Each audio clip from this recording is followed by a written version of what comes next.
isku soo noqdo cala ciyaarta meel walba joogto mar kale muuqaal cusub ku eegi doono warkii ugu dambeeyay kubadda cagta iyo kulamadii la ciyaaray natiijooyinka ka soo baxay Real Madrid oo caawa taakalo dhigayo lagu dhigay gurigeeda barbaro hal iyo hal kula dhaafay Osasuna Manchester City iyo Haaland oo xasuuq u geystay kooxda kubadda cagta ee Manchester United iyo Haaland oo rikoor cusub ku soo biiriyay horyaalka EPL-ka ninka Federico Valverde wuxuu ku guuleystay laacibka bisha September ee La Liga iyo Juventus oo guul weyn ka gaartay Bologna caawa haddii aan muuqaalka ka heshan oo like kanalka subscribe noo saar haddii aan ku bilowno kulanka igu xiisaha badnaa wuxuu ahaa kii galabta dhex maray Manchester United iyo kooxda kubadda cagta ee Manchester City ee ka dhacay gigada Etihad Stadium waa la ogaayo wixii ku dhacay cidaasoo waxba looma reeban kooxdii Manchester City ayaa ku raaxaysatay oo cadaadiqada ka dhigtay xilli 6 gool ku adkaadeen kooxdii Man City xilli Manchester United garoonka Etihad lagu burbursaday oo cadaadiqada looga dhigay Haaland ayaana rikoor cusub horyaalka EPL-ka ku soo daray waa ninka kaliya ee 3 hat-trick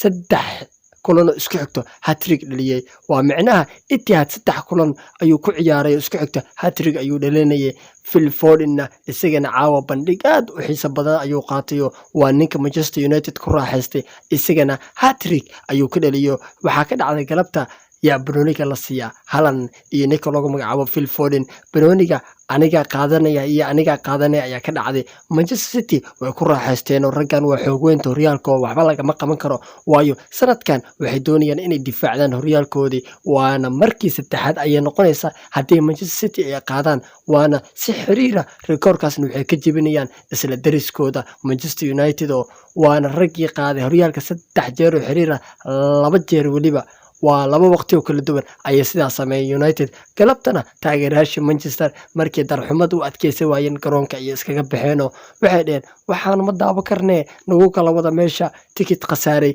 waay kaasoo marka Manchester City nimankan waaba iska daba dhigtaanba kulanka Manchester Derby guulaha ugu waaweyn ee goolasha ugu badan lagu badiyo kulamada Manchester City ayaa gaartay 2 kulan ayayna mid 6 gool nimankan ku dhufteen 2011 waa la xasuustaayo sanadka Balotelli iyo Dzeko iyo ayaa ku raaxaystay 6 gool iyo gool ayaa laga kiciyay caawana waa kaayo Manchester United 6 kale laga kiciyo xilli 3 gool ay gadaalka keeneen iyaga ugu dambeyn ciyaartii 6 gool iyo 3 ay ku soo adkaatay marka Manchester United isku noqdo dib u tashta koox xoog badan meesha kuma haysatay ayaa la leeyahay dhanka Isbaanishka haddii aynu eegno kooxda kubadda cagta ee Madrid ayaa performance-gii ugu fiicnaa xil ciyaareedkan ay ku jirtay caawa ayaa la soo afjaray Santiago Bernabeu 77 daqiiqo ciyaar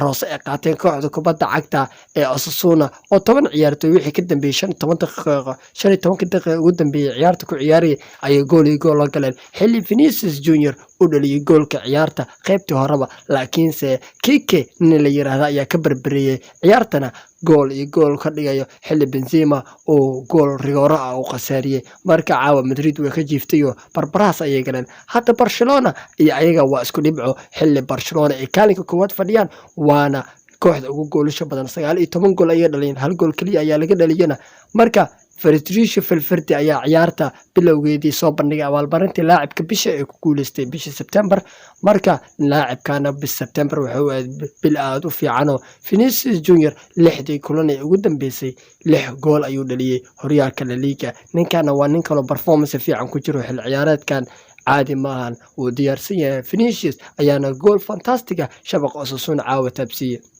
marka Madrid barbaraas ayay galeen Barcelona waxay leeyihiin yes saan ayaa doonaynayo hal celsho marka classic ayaa la arki doonaa labada dhinac wixii hogaanka si toos u qaata dhanka kalena kooxda kubadda cagta Juventus oo ayaantan iska daaladhicayso guuldarooyin iyo bareejo ka bixiyay ayaa caawa ugu dambeyn gurigeeda Torino ku badisay 3 gool iyo waxba ay u dhiibeen kooxdii kubadda cagta ee Bologna xilli Vlahovic iyo Kostic iyo Milik ay goolasho dhaliyeen Juventus way raaxaysteen caawa iyagana 3-0 ay ku badiyeen marka cid caawa madaxa ay degsadeen wadadii rafka ahayd way ka soo baxeen markaan waa wadadii guulaha ayaa u bilaabatay kooxda kubadda cagta Juventus nimankan Champions League iyo horyaalkaba way ka daadsaneen laakiin caawa madaxa ay degsadeen Vlahovic iyo Kostic iyo Milik ayaana caawa goolasho u dhaliyay kooxda kubadda cagta Juventus akhyaarta haddii aad muuqaalka heshay noo la garay kanalka subscribe noo saar goodbye